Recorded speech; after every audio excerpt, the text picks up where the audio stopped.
Hi friends, price Lord. எல்லாம் எப்படி இருக்கீங்க? நல்லா இருக்கலாம். ஓகே ஃப்ரெண்ட்ஸ், இன்றைக்கி ஒரு குட்டி தாட்ஸும் கூட ஷேர் பண்ண விரும்புகிறேன்.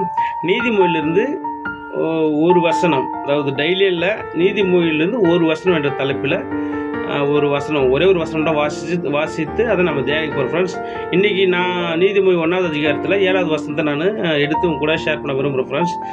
அந்த வசனத்தை ஃபஸ்ட்டு நான் வாசித்துறேன். கர்த்தருக்கு நீதிமொழிகள் 1வது அதிகாரம் 7வது வசனம். கர்த்தருக்கு பயப்படுதலே ஞானத்தின் ஆரம்பம், மூடர் ஞானத்தையும் போதகத்தையும் அசட்டை பண்ணுகிறார்கள். இதில் வந்து ரெண்டு கண்டென்ட் இருக்குது ஃப்ரெண்ட்ஸ். ஃபர்ஸ்ட் கண்டென்ட் என்னன்னா, கர்த்தருக்கு பயப்படுதலே ஞானத்தின் ஆரம்பம், அது ஒரு கண்டென்ட். ரெண்டாவது கண்டென்ட் பார்த்தீங்கன்னா, மூடர் ஞானத்தையும் போதகத்தையும் அசட்டை பண்ணுகிறார்கள். ஓகே, இது ரெண்டாவது கண்டென்ட். ஒரு கண்டென்ட்டாக பார்க்க போகிறோம். ஃபர்ஸ்ட் கண்டென்ட் பார்க்க போகிறோம். நம்ம ஃபர்ஸ்ட் கண்டென்ட் என்ன பார்க்கணும்னா, கர்த்தருக்கு பயப்படுதலே ஞானத்தின் ஆரம்பம். கர்த்தருக்கு பயப்படணும் எப்படி?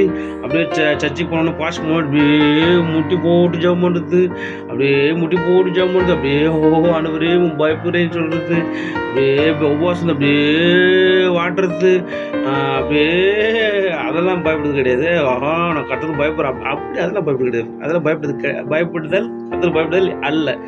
கர்த்தருக்கு பயப்படுறது தீமை வெறுப்பதை கர்த்தருக்கு பயப்படுற பயம் சொல்லிட்டு அது நீதிமொழி ஒரு வசனம் ஃப்ரெண்ட்ஸ். அந்த தீமைனா கெட்ட காரியங்கள் எது தெரியாதுன்னா 6 சட்டங்களில் பிளேலிஸ்ட்டில் போனீங்கன்னா உங்களுக்கு 6 சட்டங்கள் 73 போட்டுருவேன், உனக்கு 27 போட்டுருவேன், உங்களுக்கு ஒரு நாள் போட்டுருவேன். அதில் போனால் உங்களுக்கு தெரிஞ்சு. அப்போ கெட்ட காரியங்களாம் நீ வெறுக்கணும்.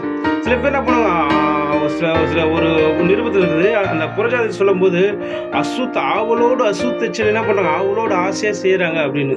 நம்ம பாவத்தை செய்யும்போது அட்லீஸ்ட் ஒரு 50% அந்த பாவத்தை வெறுக்கணும். முதல்ல நம்மளால் அந்த பாவத்தை மேற்கொள்ள முடியல கூட, அந்த பாவம் செஞ்சால் கூட அது பாதி பர்சன்டேஜ் அந்த பாவத்தை நம்ம வெறுக்கணும். அது வெறுக்க பார்த்தீங்கன்னா கர்த்தர் ஒரு நாள் உங்களுக்கு விடுதலை கொடுப்பார். நீங்கள் கர்த்தருக்கு பயந்து நடுங்கி வாழும்போது கர்த்தர் விடுதலை உள்ள வாங்கி கொடுத்து ஒரு சந்தோஷமாக, இங்கேயும் சந்தோஷமாக, இந்த பூமியிலும் பரலோக சொர்க்கத்திலையும் ஒரு சந்தோஷமாக வாய்ப்பார். இது ஃபர்ஸ்ட் கண்டென்ட் ஃப்ரெண்ட்ஸ். ரெண்டாவது கண்டென்ட், மூடர் ஞானத்தையும் போதத்தையும் அசட்டை பண்ணுவாங்க. முட்டாள் என்ன பண்ணுவாங்க, அவங்களுக்கு வந்து நம்ம அவங்க ஒரு வசனம், ஒரு கதை கூட சொல்லுவார். கடவுள் ஏசப்பா ஒரு கதை சொல்லுவார். ஒரு ராஜா அவங்க மகனுக்கு கல்யாணம் பண்ண போகிறாரு. விருந்துக்கு எல்லாரும் ஆயத்துவாங்க அப்படின்னு சொல்லிட்டு சேவர் அனுப்புகிறாரு.